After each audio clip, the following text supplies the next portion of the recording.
I get the best seat and be able to commentate over it with you awesome gentlemen. It's great. I mean, we could compete, but I'm going to say losers won. Yeah. Yeah. That's for So sure. LBR won. Shout out to that placing that would happen if we did play. But you know what? That's not what this is about. We're watching the actual professionals play today. 4 kills out of Daequan and CaMiLLs. CaMiLLs coming in hot for his first Friday Fortnite tournament. TSM legend, and they're dominating right now. Yeah, great stuff coming in for Daequan, though gets low on health, so he's going to have to find a med kit relatively soon. But overall, his inventory looking very solid with those 3 kills. Indeed it is. Of course, as TSM tries to kind of reevaluate themselves, try to get that health back up, we do transfer things over toward the FaZe boys, as they're just going to kind of be toward the kind of southwest region of Salty Springs. And kind of toward that is near the kind of main mountain area just north of Fatal Field. So they're going to have the opportunity to kind of scavenge kind of around this area. And our last week tournament as well, our Friday Fortnite tournament, we saw quite a few teams kind of going toward these outside buildings. So I'm not sure if that was the original landing spot that FaZe had intended or if they just happened to kind of end up here.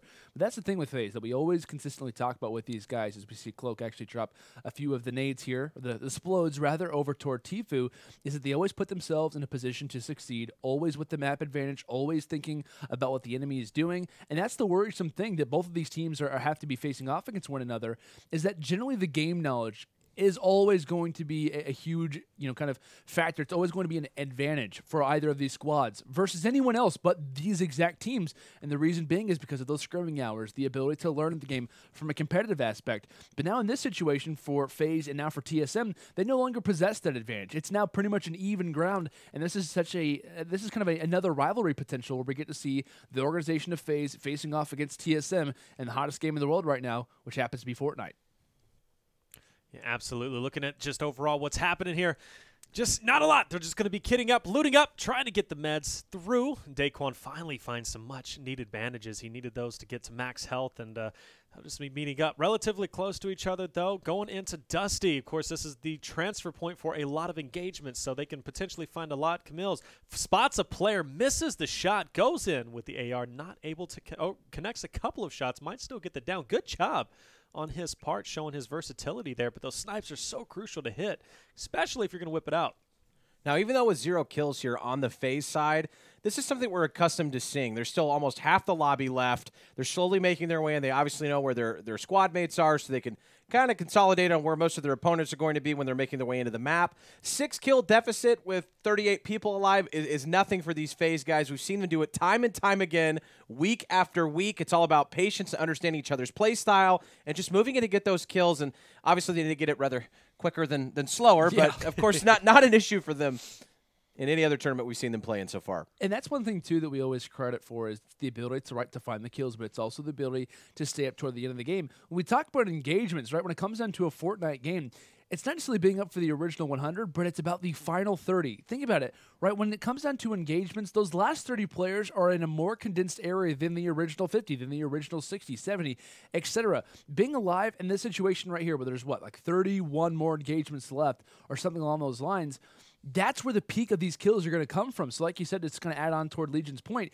is that as long as you're alive in this situation, that's when things can start to go your way. But unfortunately for CaMiLLs, he starts to see the excess of that situation. He will fully get thirsted out. And now, if you're in the position for Daequan, you find yourself in a permanent 1v2 situation, and he's going to join alongside the FaZe guys here in this particular spot, trying to fight for these kills, trying to get some type of positive in his backside, as now it's going to be a little bit of an awkward opportunity with the amount of players that are up, the amount of kills that are available. Daequan, he has got to put on a show here just to make this series interesting. And he does so. And did TFUE and Cloakzy just meet up? Yes, they did. So TFUE and Cloakzy meet up, and still that final kill. Now, mind you, there's been a lot of ribs was saying this in our last stream.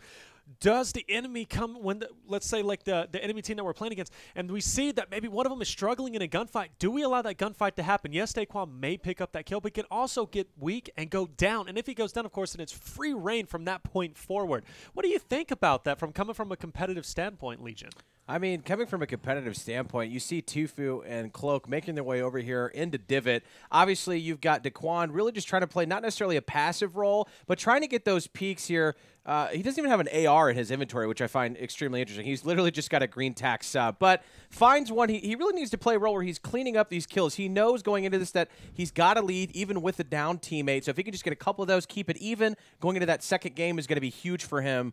So it's really not too much slack on his back, especially with just the fact that he's been playing in these now for weeks, has a lot of experience in this type of situation. And I will say, there's been a number of different series that we've been able to cast over with FaZe and whatnot, and a lot of their history has kind of come from being in these 2v1 situations where they have the advantage.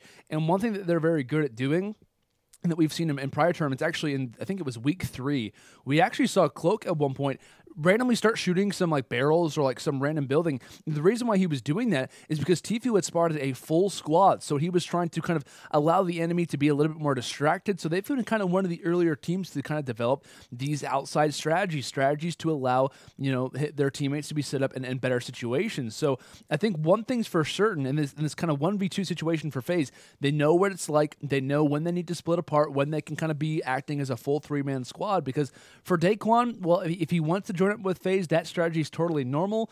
In some cases, it's not going to be the best of situations just because of the fact that FaZe has been here so many times. So depending on what Daequan likes to do, I think it's fair to say FaZe is going to be ready for anything that he has to throw at them. And I'm also finding it interesting. We know Daequan is one of the double pump gods, but notice how he has the heavy shotgun in his back pocket. I'm sure he's had plenty of opportunities to pick up another pump to make that double pump viable, but with the addition, right, because they went down 10 total hit points, plus the headshot multiplier has been limited, maybe he's going with that heavy. I think we've seen a lot of heavies throughout this tournament, and showing Daequan double pump god using a heavy in his back pocket. I think this could be the next meta. I want to ask you guys, out of the 3 shotguns that we have available, right, the tac, the pump, and the heavy, what is your kind of weapon of choice? Is it the pump? Because for me, my favorite gun in the entire game is the blue tac, just because it's consistent, it hits pretty well. You can oftentimes kind of one-shot someone in the head if you hit them right. I'm a tac guy, but I know a lot of people are in favor of the pump or the heavy. I've been a heavy fan since it dropped in the game. A lot of people, they didn't prefer it just because the pace of fire, the fire rate was so much slower than the others. And then also being able to go from one shotgun to the other, it seems like the heavy was on the weak end of that. But looking at not only this newest update, but just in terms of the mid-range to long-range shotgun engagement, if you're caught in one of those situations where you're just trying to get a quick shot off because you get caught off guard by somebody from that distance, that shotgun can still sometimes do damage. I've done 90 from like what feels like 65 meters away to somebody before just with a body shot. Yeah, absolutely. Yeah, and I've never been a fan of the heavy, but I think I'm going to start implementing it, especially even starting tonight whenever I go play at home. But the reason why I wasn't a fan of heavy is because the damage per second wasn't there. The tactical shotgun was better, plus of course you have the pump in your back pocket. So I love to run the pump with the tac, which is what a lot of pros are at least looking to do now. But like I said, pump tac was my kind of go-to. I prefer a green tac at most because I find the gray tac to be really inconsistent, to be quite honest with you. But now I might start running the pump heavy. I think that's going to be at least my new meta. It seems to be working throughout these tournaments. And if you know that the double pump man himself happens to be changing up the strategies, it's fair to say it's probably pretty pristine as far as the amplitude and the probability of how well it's going to work. So I think it's fair to say Daequan is kind of an ambassador that you definitely need to kind of be following his gameplay, especially if you have that core fast in your play style. But taking a quick look at the left side of our screen right now, TFUE and Cloak have made their way just outside of this Loot Lake area. Of course, from afar right now is TFUE with the sniper rifle, having 2 players happen to be right in front of him. Of course, keeping in mind they do have the storm right in front of them. They have the zone to their backside with the favorable map position. And of course, with those explodes as well, it's going to make life so much more difficult for this team who's just trying to survive the storm and, of course, try to put up as many walls as they can. Those explodes are going to ruin the party. And this is what we've been talking about all day, playing that zone, playing the storm. These guys are the best in the world, making sure if you're one of those straggler teams that's going to be coming in, you're going to pay for it. It's all about getting their opponents weak, making sure that by the time the storm actually reaches it, they're still being damaged by it. And look at this. It's 2-3 kills lining up for TFUE and Cloak again. FaZe Boying's doing an excellent job of garnering up the last few kills here as we have 5 total engagements possible for them remaining. I don't think Daequan has seen anybody in 5 or 6 minutes in the game. No, he's been stuck at 5 kills for the longest time, and we just see FaZe boys just picking up kills left and right. Of course, though, game's not going to get too out of hand. We know CaMiLLs picked up quite a few kills himself, so they might go in at a little minor deficit, maybe at most 6-7 kills, which isn't too bad. We can recover that relatively easily. But still, the fact that Daequan is left up, maybe, you know, keeping it so close as he is, just a testament as to how good he is. But yeah, like you said, he's not finding anybody, and he's pushing towards the storm. And one thing as far as Daequan's, you know, play style, we talked about, he's going to be kind of not necessarily the aggressor, but he's the guy with the shotguns, right? And so any role in this game, we know shotguns from afar is not the best strategy unless you want to get like, you know, -1s or -2s popping up, the occasional -7 if you're lucky.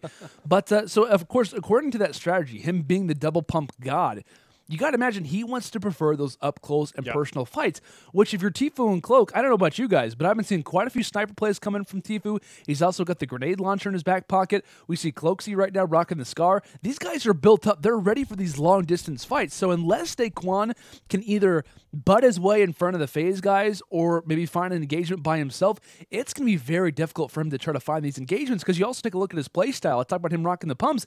What, does he have a green SMG from afar, and he's got rockets? He actually has no rockets for his rocket launcher right now. So he is hardcore relying on this shotgun strategy to try to turn up, but he actually has 3 HP right now, Taylor. Yeah, taking a lot of damage. He's going to go ahead and build up Forced, and of course he does have some bandage in his back pocket. He's going relatively high, and this could spell danger, actually, if he gets dropped. I mean, with that amount of HP, of course, getting dropped that far, even the little bit of damage that he could take could spell disaster, but trying to mow him down with the tack sub, not able to get it, backing off just a little bit, finding a player who's pushing just below him. Now, it's going to be important with this amount of damage. He needs to go for the thirst. That tack sub is just a monster. I mean, literally no AR in this guy's inventory right now. Daequan in a gunfight with 4 total health. Literally, if he gets tapped, somebody whispers in his ear too hard, he's going to die here at this point in the game. But this is a blessing, though. Even at this low HP, he knows he has to push. There's only few engagements remaining, and with CaMiLLs dead, he's got to pick up these final engagements to go into the next round completely tied. Of course, he does finally get that elimination, but we see FaZe has moved in, and they'll be trying to steal his kills. And this is a veteran play here from Daequan. I mean, literally drops 2 players. He knows that the FaZe guys are going to be coming in after they see that he's in an engagement. Finds some blues, has enough bandages to at least get up to health here. 1 guy remaining for them to kill. Still going to be pivotal, though, going into this game, too, for him to get this last kill. Every little bit helps.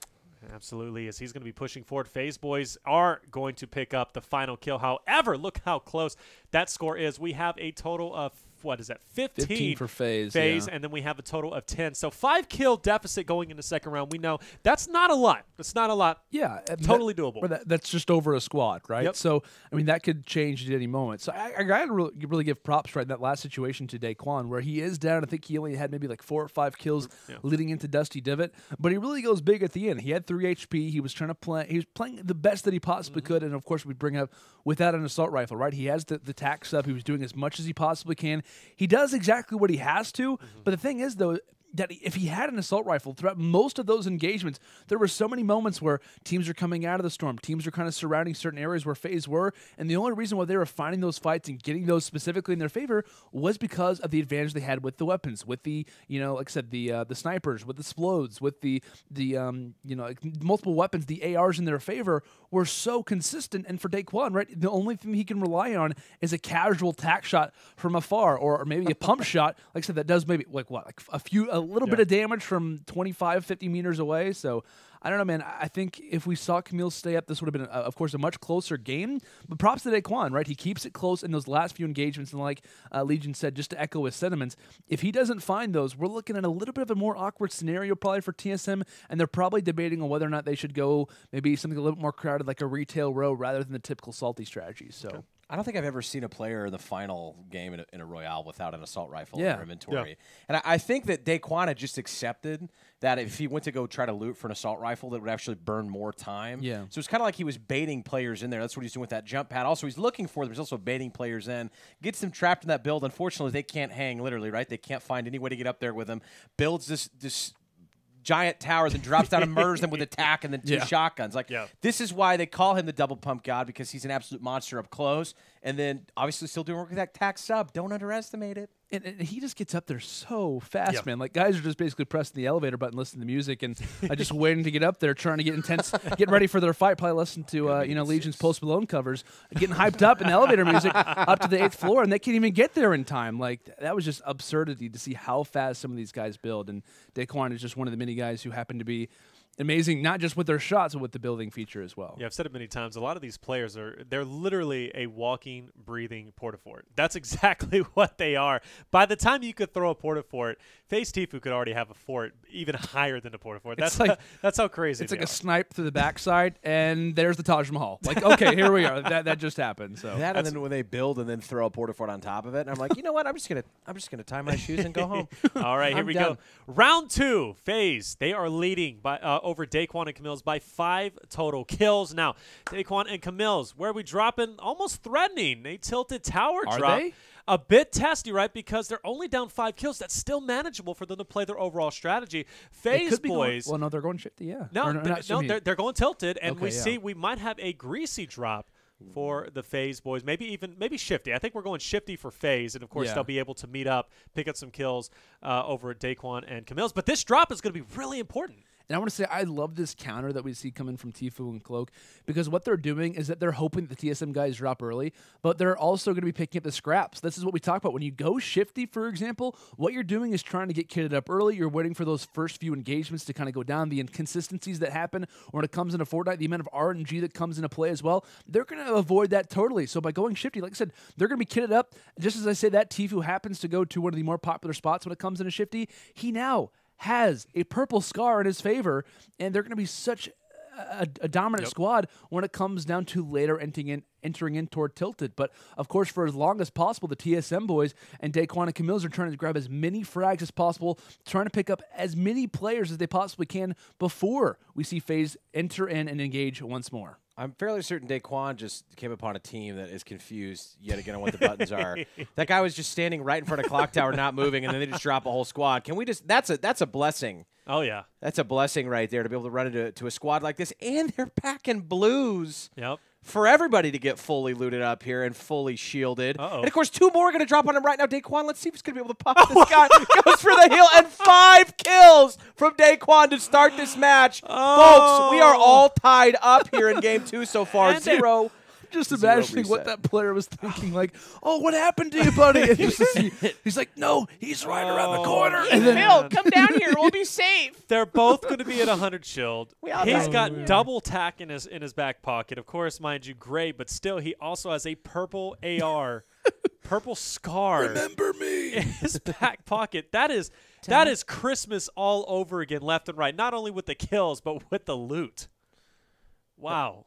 That's one of the situations where you just feel no matter what level you're at as a player, you're like, yeah, that's 5 kills in the first 45 seconds of this game. I'm feeling pretty darn good about it. That's also one of my least favorite loot spots in the entire game is this apartment buildings, like right above where that chest is. I feel like I spend 7 minutes trying to jump up or have an edited build just so I can chop the wall down to be able to get to it. Still 0 kills out of the FaZe boys, but you know what I'd love to see from Cloak? The level of calmness for this man, his facial expression literally never changes in any gunfight that I see from this dude. Like, I feel like he could literally be in a burning building playing right now, and he'd be like, nope, gotta finish the game, no big deal. This is just what I do. I'm FaZe Cloaked, you FaZe up. I totally envision that now in my mind, just seeing that, right? I mean, we do have his stream perspective. God bless him if a fire does break out. I want to see that or hear that impression come again later, like when the game is coming down to the wire. Hey guys, just just another day, just clutching things out for $7,000. Just doing what I do, getting 7K all day. FaZe Cloaked, FaZe up. No, I mean, this is why you're seeing legends and veterans in the making here. And literally every one of these tournaments we've seen, you're seeing the characters that you're going to be seeing across the board for the next year. And you know what the beauty of Fortnite is and esports in general as it's developing is the fact that you're going to see more players like the new Optic roster, more teams coming up, especially with these open events that are going to be available throughout the year. Coming into the scene, you're not even going to know. You're going to be seeing top 12 teams that you never even heard of before. And that's the beauty of gaming. We're siphoning out the badass players every single day, coming out of the woodworks and showing themselves here, especially on Friday Fortnite. I can't wait till we obviously form our organization. I don't know if we should announce it as of yet. Yeah. But, Oh, yeah. Keep it secret. The Just pink for a wall little is going to Fortnite. is it? Yeah. Okay. Welcome to the jungle. Here we go. We We're are in it. Video games. I got the pink shirt myself, so That's why my brain was like, whoa. Okay, I'm ready. I was going to point out that the lead was overtaken, but now it's overtaken once again. FaZe taking over the lead by at least 2 kills. And if they pick up this third guy, which is being oh so elusive, almost falling down the hill, but I think he broke his fall, luckily. If they pick that up, they will be up by about 3 kills. So over Daequan and CaMiLLs. Now, of course, they went to Tilted. They got a lot of kills there, but we know coming out of Tilted is pretty dry. So they're going to hit the dry spell, and they're going to have to rapidly look for kills. Coming into this round, 5 kills down. They've closed that deficit, but it's quickly getting away from them. TFUE and Cloakzy, now the thing they do have for them, yeah, they started off a bit slower, but they have more of an opportunity. They've covered more ground. Therefore, since they've covered more ground, they're going to know, hey, people aren't here. People aren't there. We need to go over here. And I feel like a lot of that plays in here is you're seeing players focus a lot more, not only just on the drop, right? You're trying to eagle eye, make sure that where you're landing is, you're going to get those kills and go directionally, but paying attention to your teammates' engagements here. You're competing against your squad mates. When you start seeing them getting 3, 4, 5, 6 engagements, especially on those looser, smaller, usually less populated sides of the maps, hey, I could probably avoid that. They probably took out the teams that are going to be over there, unless everybody by random decides to drop risky reels for some reason, which, happens like 1 in 100. I dropped Tilted the other night, not a team drop there. It was the weirdest thing ever. I thought the world had ended. It nearly has it a few times in Fortnite, so you never know nowadays. But the ever-changing map and whatnot. But speaking of maps, of course, as a position, of course, we got to take a look quickly at that zone. It's, pretty much in the more western side of things, kind of toward the center portion. So Tilted's still going to be available, along with the ever, voluptuous Loot Lake and its, absurdity sometimes. But still, obviously, is an option, as we do see Daequan and CaMiLLs actually eliminate a full squad there. So going to be up to 9 kills, at least as far as this game is considered. And, of course, you talk about the slow start right now for the FaZe boys. But I want to keep everyone in mind. I want everyone to rethink back to this game. If I know what I think is going to happen, we see TFUE right now. 1 frag to his name, 34 total engagements left. I want to see how many kills when we come back to this moment, I want to see how many kills he has, because when he finds kills in quick succession, he is taking down squad after squad after squad. So I want to see, I think TFUE can be a huge factor when it comes down to this game, and the scary part about him is that he can take down squads in a matter of moments. But we're hopping on back with Daequan. I was going to say, Landon, be careful with that, because we've tried this in the past, me and Legion. And it's of course, true. Right after we do that, they drop. Listen, I'm not saying that I have the caster's curse, but it's happened 4 times now whenever I've made a prediction. And I'm just going to throw this out there. I'm pretty sure that I'm the new guy for that in the scene in general. Is that right? Absolutely. Well, we do see, look at this, Daequan taking some damage, but it's not going to stop him. Unrelenting performance, still mowing the players down. 9 kills, making it almost 10. I believe CaMiLLs is going to pick up this kill further down there, is just throwing the great teamwork between the two. Really appreciating what I'm seeing so far, and quickly getting up to 100 shields. Exactly where it needs to be, as we see CaMiLLs there on your bottom screen, is in fact going to pick up that kill. So 9 kills for Daequan and 5 for CaMiLLs. So CaMiLLs alone with his kills has covered that deficit, that 5-kill deficit. 9 kills puts them way ahead of TFUE and Cloakzy in this game. We might see Daequan and CaMiLLs move on to the finals if they continue this performance. But as I say that, TFUE picks up yet another elimination. Yeah, it's about a 4-kill lead here for the TSM boys. And, seeing CaMiLLs come into this tournament so confidently for his first time, obviously he's on the pro team, but seeing him actually be able to perform has been extremely exciting for me, because you're getting a taste of what this full TSM roster might